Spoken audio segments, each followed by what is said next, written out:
What's up, everyone? Deli here from Team Wnax, and today I bring to you guys Armed Dragon Rulers.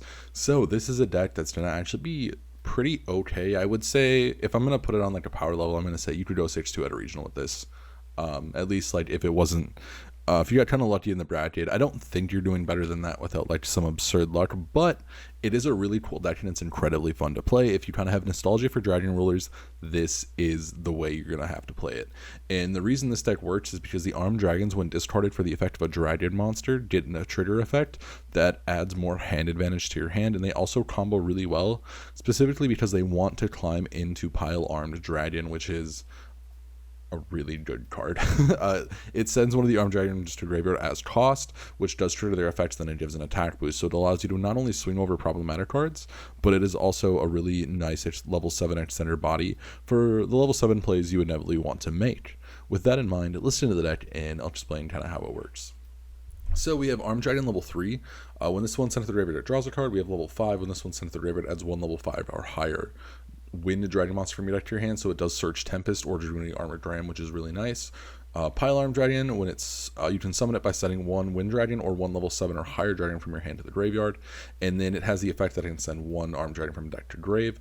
And then we have Armed Dragon Thunder level 7. This searches for an Armed Dragon card when sent to graveyard. So the kind of loop that you end up going for in this deck is a lot of time you're going to be doing like cheat into Pile Armed Dragon somehow, either by summoning it manually or using the effect of Armed Dragon Thunder level 5 to summon it, or yeah, those are the only ways besides like Red Eyes Darkness Metal Dragon.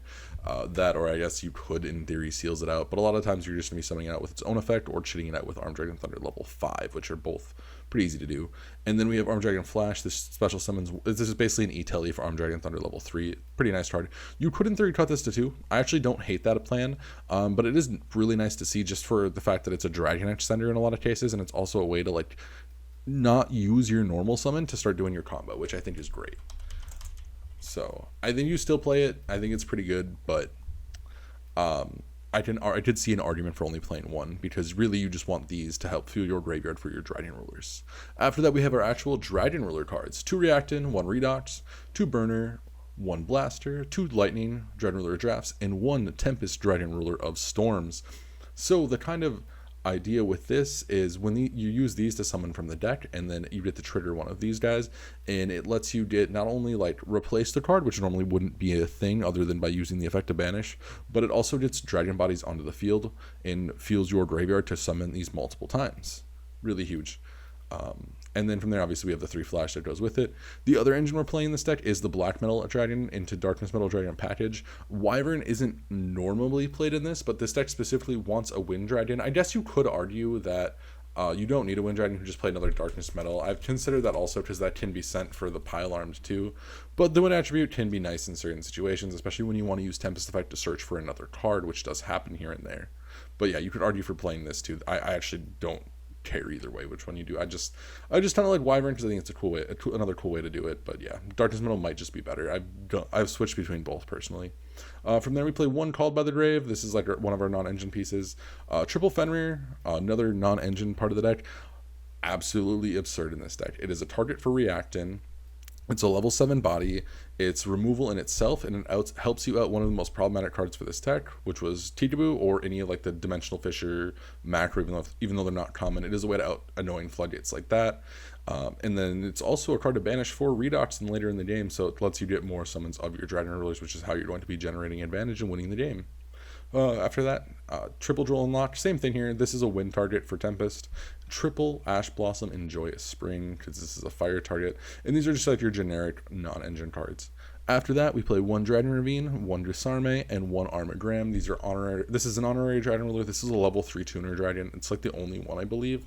Or at least like the only one we can functionally play, if I remember right. It also just by far has the best effect, and it's also searchable off Ravine, which is nice. I'm going to check really quick. I don't think there's any other targets for it that are level 3 tuners, which is what you specifically want so that you can make Dispatter and Baron, but just in case, we'll take a quick look. So we don't care about type, we just care about that, and then we want it to be a tuner. Yeah, there's no other ones that are like better than it, and the other ones that are there are just wind monsters, so it's not even worth playing them. Yeah, because you would just rather grab Disarme. But yeah, this is the main deck, 42 cards. Honestly, this isn't a super expensive main deck. If you cut Fenrir per se, I think you're looking at like, yeah, a $40 main deck. Yeah, if you guys want to cut Fenrir and play something else instead of it, you would have a very, very cheap main deck for what's a pretty solid core. The problem though with this deck is that it does want to play a lot of the good extract cards. So let's get into that. First off, double seals. Seals is amazing. Any dragon deck's going to play seals until it gets banned, which I think, honestly, I wouldn't hate if it did. But for now, we're going to abuse the shit out of that when we can. One Starter Dragon, one Romulus, one Little Knight, one Masterina, one Access Code, one Appaloosa. Pretty standard linked engine. I don't know if this is actually necessary.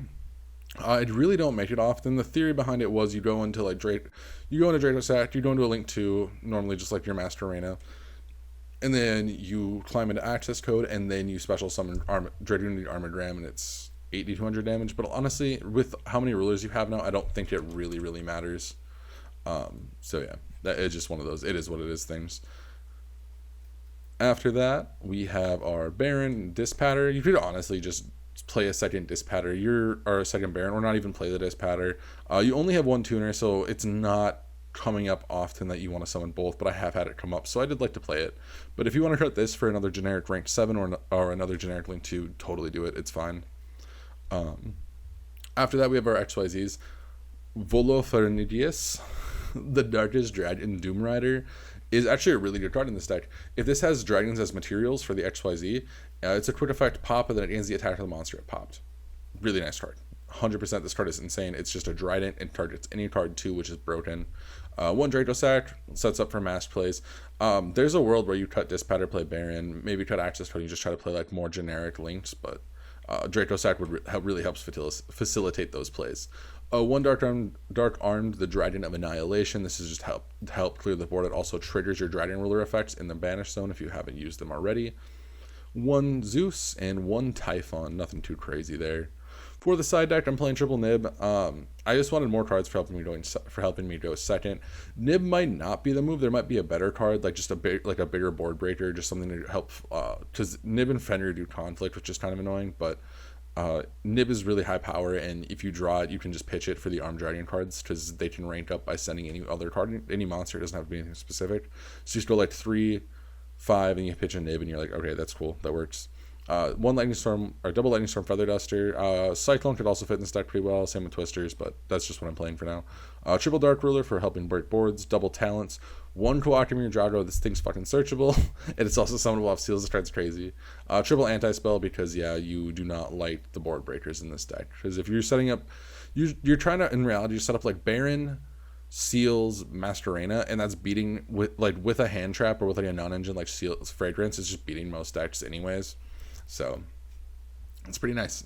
But yeah, that's the deck. Really high utility. If you guys are paying attention to the combos, you'll see like it can just do a lot. It has a lot of gas. Really fun deck. I think this is how you have to play Dragon Rulers now. Not this exact list maybe, but kind of a variation of this. So if you guys want to try it, definitely recommend giving this a shot. If you guys have any feedback, let me know. Of any ideas you have for changes for the deck, because this is one where I'm still working on this deck. I love this deck. Armed Dragon's been one of my favorite decks forever. I think I have some older deck profiles on this channel of me playing it because I brought it to a couple tournaments, and I love when this deck's playable. Anyways, that's it for now, guys. Thanks for watching. I'll see you guys later. Bye.